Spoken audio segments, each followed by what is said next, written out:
SSC pharmacy 2026 notification officially out झालं आहे. जर तुम्ही B.Pharm किंवा D.Pharm केलं असेल तर हा व्हिडिओ तुमच्यासाठी आहे. चला क्विक डिटेल्स बघूयात. तर यात बघा पोस्टचं नेम आहे फार्मासिस्ट ॲलोपॅथिक. एक डिपार्टमेंट जे आहे ते आहे सेंट्रल गव्हर्नमेंट अँड हेल्थ स्कीममध्ये, that is CGSS, ministry of health and family welfare. ठीक आहे. त्यानंतर तुमचं मेन काम काय असणार आहे तर तुम्हाला मेडिसिन डिस्पेन्स करावं लागणार आहे, स्टोअर कीपिंग करावं लागणार आहे, पेशंट हँडलिंग बेसिक्स हे सर्व तुम्हाला बघावं लागणार आहे. क्वालिफिकेशन तुमचं B.Pharm असणं गरजेचं आहे किंवा मग डॉक्टर ऑफ फार्मसी असणं गरजेचं आहे. प्लस तुम्ही फार्मसिस्ट रजिस्ट्रेशन तुमचं कंपल्सरी आहे, तुमचं रजिस्ट्रेशन झालेलं असलं पाहिजे PCIमध्ये. ठीक आहे. आणि त्यानंतर डिग्री जी असली पाहिजे ती रिकग्नाइज युनिव्हर्सिटीमधून असावी लागते. ठीक आहे.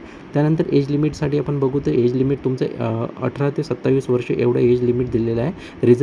रिझर्व कॅटेगरीसाठी एज रिलॅक्सेशन मिळणार आहे, जसं की SC/ST कॅन्डिडेट झालं, PWD कॅन्डिडेट झालं, OBC कॅन्डिडेट झालं, सर्वांसाठी तुम्हाला एज रिलॅक्सेशन मिळणार आहे. ठीक आहे. त्यानंतर सॅलरीमध्ये बोलू तर सॅलरी बघा, पे लेवल तुमचा लेवल 5चा पे स्केल राहणार आहे, म्हणजे 29,200 पासून तर 92,300पर्यंत एवढं तुम्हाला जे आहे ते सॅलरी भेटणार आहे. ठीक आहे. त्यानंतर स्टेबल प्लस सेंट्रल गव्हर्नमेंटचा जॉब आहे, तर एकदम स्टेबल आणि परमनंट जॉब आहे. त्यानंतर वॅकन्सी डिटेल्स तर टोटल 68 पोस्ट आपल्याला इथं बघायला मिळते आणि इथं फक्त B.Pharm आणि PharmDचे स्टुडंट एलिजिबल आहे, म्हणजे हे डिग्री लेवलचं आहे, ग्रॅज्युएशन लेवलची एक्झाम आहे. तर यात सगळ्यात जास्त पोस्ट आहे ते आहे 68 पोस्ट आपल्याला इथं बघायला मिळतात. त्यातनी पण बघा अनरिझर्व्ड कॅन्डिडेट जे आहे त्याच्यात 32 पोस्ट आहे.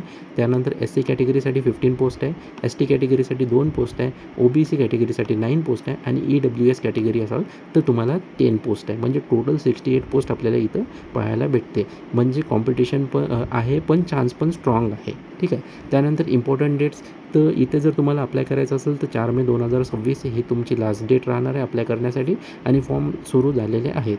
एक्झाम जूनमध्ये एक्सपेक्टेड आहेत. ठीक आहे. फॉर्म भरायला डिले नका करू, फॉर्म लवकर भरा, कारण की लास्ट मिनिटला कसं असते तर रश वगैरे खूप वाढत असते नेटवर्क साईटवर, तर खूप प्रॉब्लेम जात असते लास्टला, म्हणून आत्ताच फॉर्म भरून घ्या. ठीक आहे. त्याच्यानंतर ही अपॉर्च्युनिटी फार्मा स्टुडंटसाठी परफेक्ट आहे.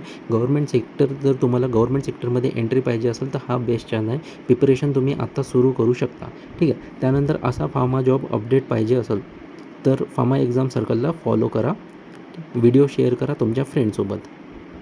अपॉर्च्युनिटी सगळ्यांना मिळते, पण त्याला ग्रॅब कोण करतो ते इम्पॉर्टंट आहे. म्हणून तुमच्याकडे अपॉर्च्युनिटी आलेली आहे, ग्रॅब करणं हे तुमचं काम आहे आणि यासाठी प्रिपेअर करणं तुमचं काम आहे. अशाच नोटिफिकेशनसाठी आणि एक्झाममध्ये लागणारे कोणतेही डिटेल जसं की लेक्चर्स, PYQs आणि प्रॅक्टिस MCQ हे सर्व आपण आपल्या चॅनलवर करून घेत असतो. तुम्ही आपल्या चॅनलला सबस्क्राईब करा आणि लवकरच तुम्हाला याबद्दल आपल्या चॅनलवर कंटेंट मिळेल.